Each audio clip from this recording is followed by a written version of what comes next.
Jamaah sekalian yang dimuliakan Allah Subhanahu wa taala. Demikianlah tadi sama-sama kita mengikuti pembacaan doa tahlil Ustadz Haji Asgar. Tentunya mudah-mudahan setiap untayan zikir, lantunan doa yang keluar dari lisan ini, yang insya Allah pahalanya kita tujukan kepada almarhumah, akan diijabah oleh Allah Subhanahu wa taala dan dapat melapangkan jalan almarhumah menuju kehadiran ilahi Rabbi. Amin amin ya rabbal alamin. Bapak Ibu hadirin jamaah sekalian yang dimuliakan Allah Subhanahu wa taala.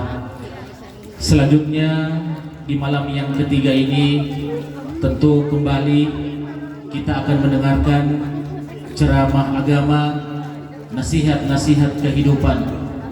Yang di malam ketiga ini ada insyaallah dua guru-guru kita yang akan menyampaikan siraman rohani kepada kita semua. Untuk itu yang pertama akan disampaikan oleh Al-Ustadz Juhriyadi LCMPDI. Beliau ini merupakan pengasuh Pondok Pesantren Anwarul Quran Kota Palu. Untuk itu kepada beliau kami persilahkan, falyatafaddal mashkura. Sallu ala Nabi Muhammad.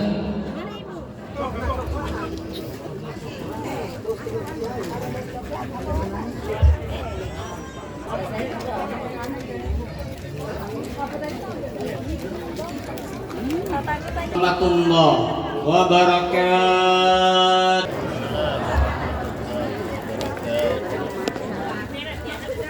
Alhamdulillahi rabbil alamin. Alhamdulillahil qadiri bil uluhiyyah, az-zahiri bil ahadiyyah was-samadiyyah. Ja'ala naw'al insan sirran qadiyah.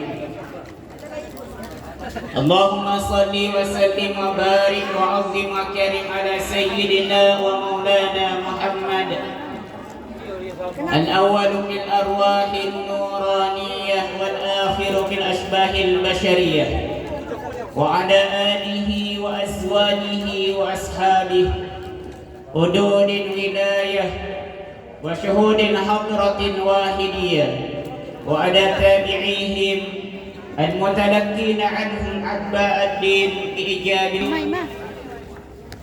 Para guru-guru kami, para asatis, baik yang ada di dalam maupun yang ada di luar, begitu pula yang ada di bawah tenda di luar sana.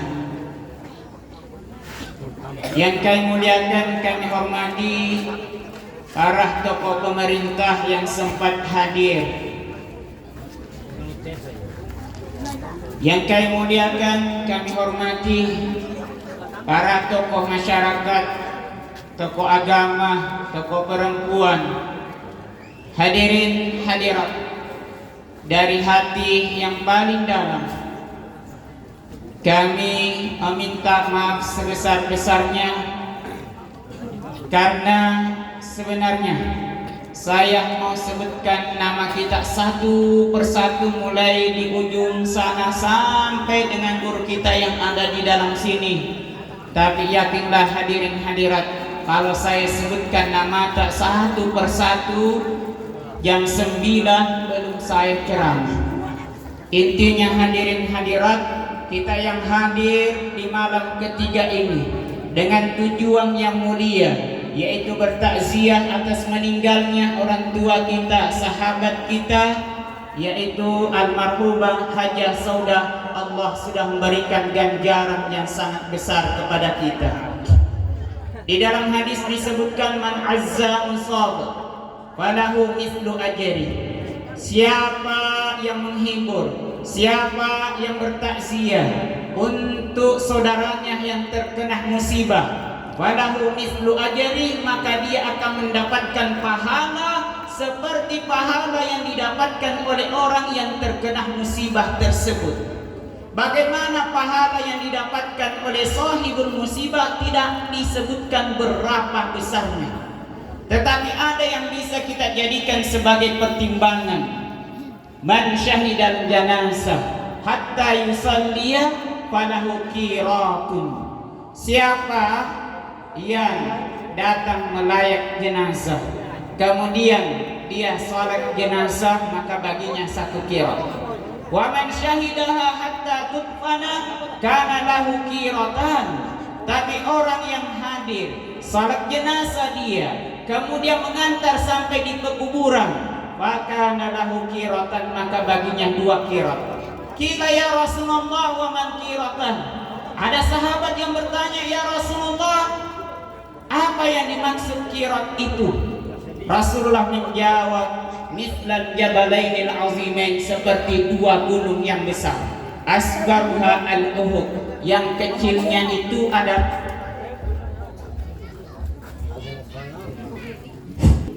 Gunung Uhud. Seperti yang kita ketahui semua, orang yang sudah naik tanah suci, Gunung Uhud sekitar 4 km dari kota Madinah. Berapa panjangnya Gunung Uhud? 7 km. Berapa lebarnya? 2 sampai 3 km. Berapa tingginya? 1,1 km. Besarnya itu. Orang yang datang salat jenazah kemudian mengantar sampai ke kuburan akan diberikan pahala yang luar biasa, seperti 2 gunung besar. Gunung yang di atas sana yang ditambang emasnya itu sampai sekarang belum habis-habis emasnya. Lihat Freeport, sudah berpuluh tahun ditambang emasnya, tidak habis-habis. Gunung Loli itu gunung biasa, itu bukan gunung emas, sampai sekarang tidak habis-habis. Bayangkan yang kita dapatkan hanya datang salat jenazah mengantar sampai ke kuburan, itu diberikan 2 gunung besar oleh Allah Subhanahu wa taala.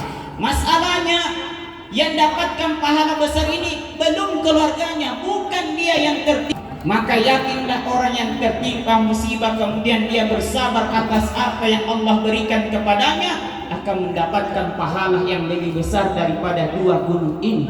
Nah, orang yang datang takziah akan mendapatkan pahala seperti pahala yang didapatkan oleh orang yang terkena musibah tersebut.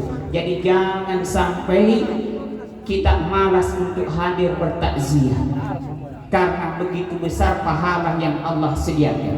Di lain hadis disebutkan, man a'za akhahu bi musibatin, siapa yang bertakziah kepada saudaranya yang terkena musibah, illa kasahullah min hulanil karamati yaumil qiyamah, kecuali Allah akan berikan nanti di hari kemudian pakaian kemuliaan.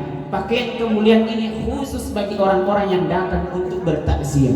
Hadirin, kalau ada kedukaan tetangga, sahabat, kalau tidak ada uzur silahkan datang. Yang dikhawatirkan adalah al-jaza'u min jinsil amal. Biasanya balasan itu didapatkan seperti apa kita berbuat. Kalau ada orang tidak pernah datang takziah, dikhawatirkan nanti ketika dia meninggal, tidak ada juga orang datang takziah. Begitu ruginya. Padahal ketika kita meninggal yang kita butuhkan doa dari orang-orang yang hidup. Sementara ketika meninggal tidak mendapatkan doa, rugi kita Bapak Ibu. Hadirin hadirat jamaah takziah Tazkiratul Maut yang dirahmati oleh Allah Subhanahu wa taala. Beberapa hari yang lalu almarhumah masih bisa kita pandang wajahnya, bahkan mungkin suaranya masih bisa kita dengar, tapi malam ini tidak bisa lagi. Tidak bisa lagi kita pandang, tidak bisa lagi kita lihat. Begitulah perjalanan hidup. Maka malam ini kita sadar betul bahwa ternyata perjalanan ke kubur tidak mengenal hari libur. Karena setiap saat, setiap detik bisa saja maut itu datang menjemput kita. Intinya kita semua akan menyusul almarhumah. Entah nanti malam, besok, minggu depan, bulan depan, tahun depan. Intinya 100 hari dari 100 tahun dari sekarang tidak ada lagi yang hidup di sini yang hadir.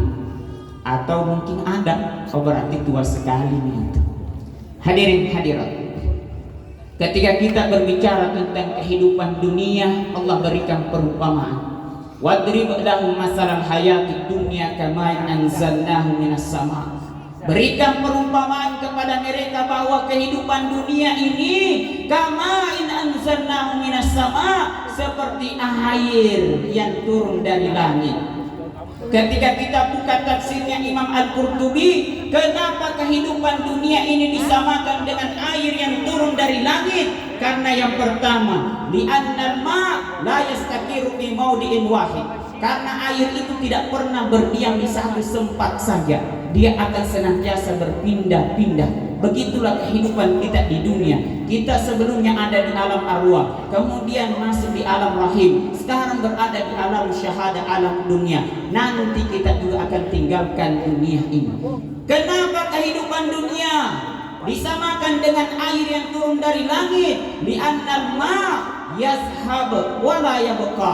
Karena air itu senantiasa akan pergi dan tidak akan berdiam di satu tempat. Coba kita lihat kalau turun hujan, basah. Tapi ingat, setelah 2 jam, 3 jam kering lagi. Akan berpindah, akan berganti. Begitulah kehidupan kita di dunia ini. Kenapa kehidupan dunia disamakan dengan air yang turun dari langit? Karena air itu memberikan manfaat. Yakinlah Bapak Ibu, kehidupan dunia ini, dunia yang kita manfaatkan itu sangat bermanfaat biqadri ma, ketika digunakan secukupnya. Tapi kalau terlalu banyak itu bisa bahaya. Orang yang minum sesuai dengan kadarnya bermanfaat, mampu menghilangkan dahaga. Tetapi orang yang minum 5 galon, oh bahaya itu. Begitulah dunia juga. Kalau digunakan secukupnya akan bermanfaat, tapi kalau digunakan berlebihan akan membahayakan kepada sahib dunia itu. Hadirin hadirat jamaah tazkiratul maut yang dirahmati oleh Allah Subhanahu wa taala. Ada ungkapan orang Arab yang mengatakan samaniyatun tajri 'alan nasi kullihim la budda lil insani yalqas samani. Ada 8 sesuatu yang akan dialami manusia selama dia hidup di dunia ini. 8 sesuatu ini mesti dia lalui. Apakah itu? 1 dan yang kedua, sururun wa husnun. Ada masanya kita di dunia ini senang. Tapi ingat, kesenangan itu tidak abadi. Ketika kita lulus senang, ketika kita misalnya berhasil, dagangan kita alhamdulillah, proyek kita sukses, senang. Tapi yakinlah, tidak semua kesenangan itu selalu ada pada diri manusia. Terkadang surur, terkadang husnun. Ada masanya dia bersedih. Usrun wa yusrun, ada masanya di dunia ini kita mengalami yang namanya kesulitan. Tapi yakinlah, tidak selamanya kesulitan itu kita alami. Setelah kesulitan maka ada yusrun, kita akan merasa mudah. Apa-apa yang kita urus ada saja jalan keluarnya. Yang kelima dan keenam, summa saqmun wa afiyatun. Ada masanya manusia sakit, tapi sesakit apapun dia, ada masanya sakit itu beralih berganti menjadi sehat. Dan yang 7 dan 8, wajtima'un wa furqah. Ada masanya kita berkumpul sama-sama, ada masanya kita akan berpisah. Kata ulama bijak, di mana ada pertemuan, di mana ada perjumpaan, di situ akan ada perpisahan. Kata orang Arab, biqadri sururit tawasul takunu hasratut tafasul. Sebagaimana bahagianya ketika kita bersama, maka begitu pula lah kesedihan ketika kita dipisahkan. Kita datang takziah Bapak Ibu, salah satu tujuan kita adalah untuk menguatkan hati keluarga yang ditimpa musibah, keluarganya almarhum. Kenapa mesti dikuatkan hatinya? Kenapa mesti dihibur? Karena orang yang kehilangan orang tercinta itu berat sekali. Ketika Utsman bin Ma'sum meninggal, sahabatnya Rasulullah begitu sangat kehilangan. Ketika sahabatnya ini meninggal, dipeluk sahabatnya sampai Rasulullah menangis, air matanya menetes di pipinya Utsman bin Ma'sum. Ini bukan bapaknya, bukan anaknya, bukan keluarganya, hanya sahabatnya, tapi sedihnya luar biasa Rasulullah. Padahal Rasulullah itu Nabi, Bapak Ibu, tapi ketika kehilangan orang terkasih, bagaimana sedihnya dia. Bandingkan dengan kita manusia biasa, iman juga tidak sekuat dengan imannya Rasulullah. Kita dari segi kedekatan dengan Allah tidak sedekat dengan Rasulullah. Jadi wajar ketika kita terkena musibah juga merasakan hal yang pernah dirasakan oleh Rasulullah. Nabi Yakub ketika Nabi Yusuf hilang, belum mati, tapi sedihnya luar biasa. Sampai diabadikan di dalam Al-Quran, innama ashku ba'si wa husni ilallah. Sampai Nabi Yakub tiap malam dia menangis, sampai pada akhirnya matanya buta karena terlalu banyak menangis. Kenapa? Kehilangan anak yang paling dicintainya. Sekali lagi, ini Nabi, tapi merasa sangat-sangat kehilangan, merasa sangat terpukul dengan dipanggilnya dengan kehilangan orang-orang terkasih. Maka hadirin Bapak Ibu, salah satu tujuan kita datang ke tempat ini berikan hiburan, berikan nasihat-nasihat kepada keluarga almarhum. Hadirin hadirat yang dirahmati oleh Allah Subhanahu wa taala, yang terakhir, setiap yang terjadi dalam kehidupan ini pasti ada hikmahnya. Kenapa? Kullu fi'lil hakim hikmah. Setiap yang Allah perbuat, maka di balik apa yang Allah Subhanahu wa taala perbuat itu hikmah. Ada hikmah tersembunyi di dalamnya. Kami ingin menceritakan, dan kisah ini sudah sering kami kutip. Ada seorang pemuda namanya Sulaiman. Sulaiman ini kalau dilihat dari depan, samping kiri, samping kanan, kata orang kebanyakan jelek nintong mukanya, tidak ganteng kasihan. Mungkin pesek Tommy hidungnya hitam juga, mi pendek lagi. Tapi Sulaiman yang biasa-biasa ini, dia jatuh cinta kepada seorang gadis namanya Fatimah.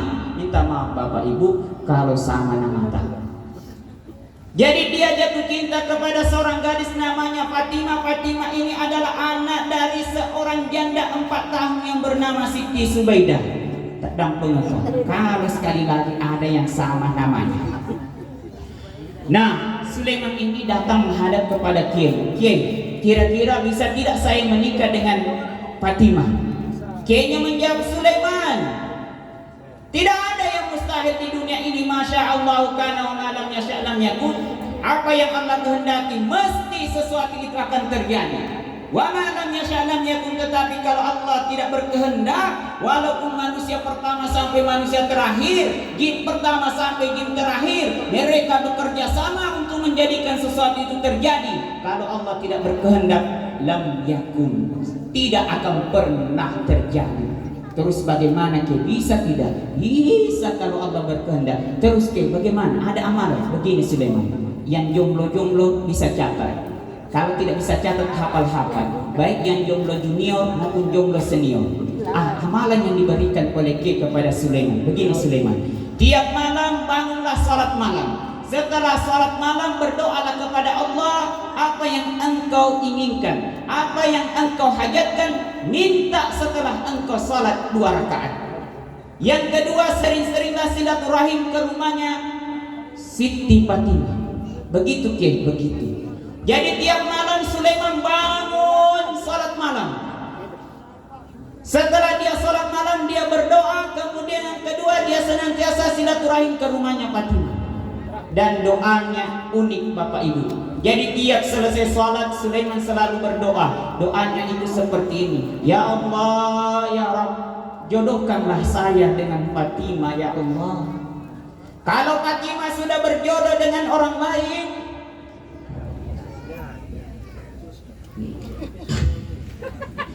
kalau Fatimah sudah berjodoh dengan orang lain,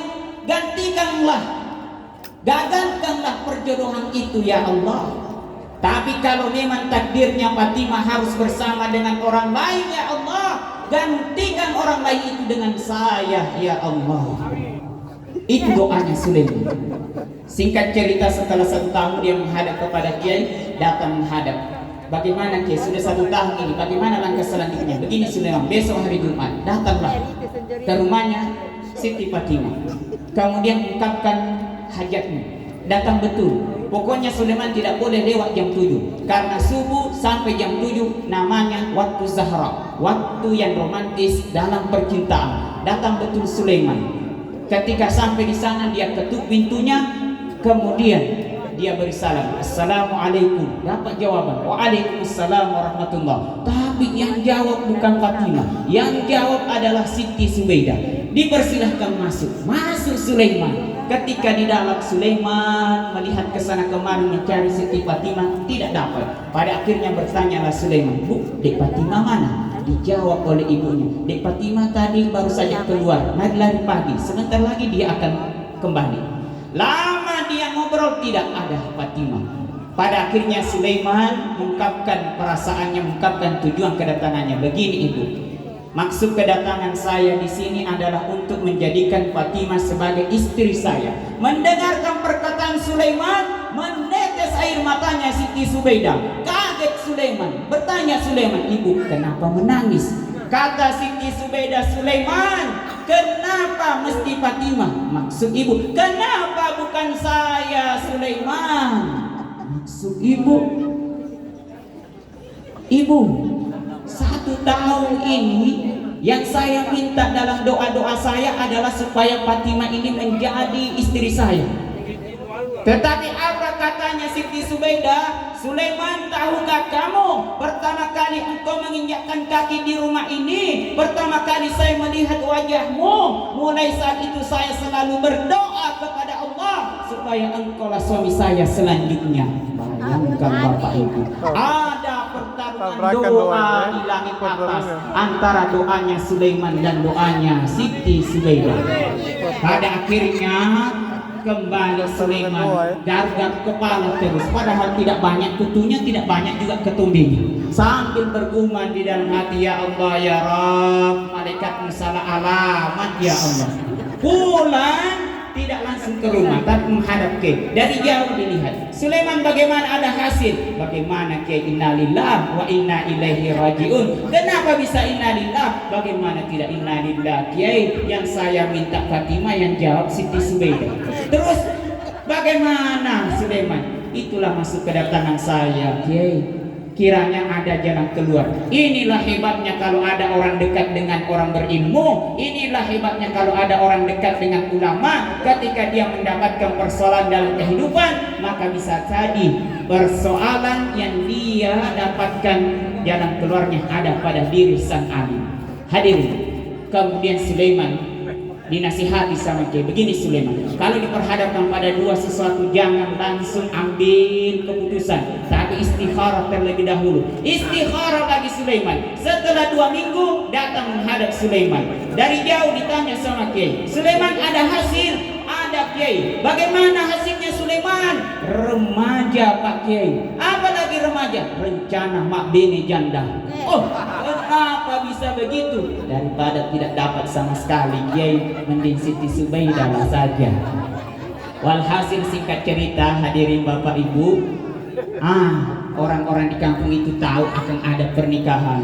20 hari sebelum pernikahan terongonya sudah disewa, 10 hari cateringnya juga sudah dihubungi, kemudian 7 hari toples-toples yang dulunya itu kosong sudah berisi kue-kue kering. 3 hari sebelum hari H, Siti Subaidah keluar di jalan raya, dia ditabrak sama becak, jatuh meninggal. Innalillahi wa inna ilaihi rajiun. Setelah dia meninggal, rapat keluarga. Bagaimana ini? Tidak jadi menikah, sudah terlalu banyak biaya yang kita keluarkan. Bagaimana jalan keluarnya? Akhirnya rapat keluarga, ada satu pemuda yang angkat tangan. Begini saja, kita nikahkan Siti Fatimah dengan Sulaiman. Oh, semua mata melihat. Oh, macam itu ya nama. Pintar memang ini anak. Akhirnya singkat cerita dinikahkan. Ketika Sulaiman mengucapkan ijab kabul, saya terima nikahnya Fatimah binti Fulan bla bla tunai karena Allah. Tidak garuk-garuk kepala lagi Sulaiman. Senyum-senyum manis terus sambil bergumam. Apa yang dia gumamkan? Ya Allah ya Rabb, malaikatmu tidak pernah salah alamat ya Allah. Jangan pernah kalian ragu dengan malaikatnya Allah. Kurirnya JNT tidak pernah salah alamat, apalagi malaikatnya Allah. Hadirin, di sini ada hikmah dan ini yang terakhir. Dalam kehidupan ini terkadang kita dipertemukan terlebih dahulu dengan Siti Subaidah sebelum akhirnya kita bertemu dengan Siti Fatimah. Sekali lagi, dalam kehidupan dunia ini Siti Subaidahnya kita mungkin bukan seorang janda 4 tahun, tetapi Siti Subaidahnya dalam kehidupan kita sudah melamar ke sana kemari tidak diterima juga, sudah berbisnis tapi bisnisnya tidak lancar-lancar, sering digosip sama tetangga, itu mungkin Siti Subaidahnya kita. Tapi yakinlah ketika hubungan kita dengan Allah tidak pernah putus, pada akhirnya kita akan bertemu dengan Siti Fatimah. Apa Siti Fatimah dalam kehidupan kita? Ya bisa jadi bukan gadis cantik, tapi alhamdulillah dalam keluarga kita sehat walafiat, sakinah mawaddah warahmah, anak-anak alhamdulillah sehat juga. Nah, itulah Siti Fatimah kita. Tapi yakinlah tidak semudah itu kita dapatkan. Terkadang kita terlebih dahulu diuji oleh Allah Subhanahu wa taala. Mungkin itu yang sempat kami sampaikan, lebih dan kurangnya saya minta maaf. Akhirul kalam minallah musta'an wa alaihi tuklan. Billahi taufiq wa da'watu wal irsyad. Wassalamualaikum warahmatullahi wabarakatuh.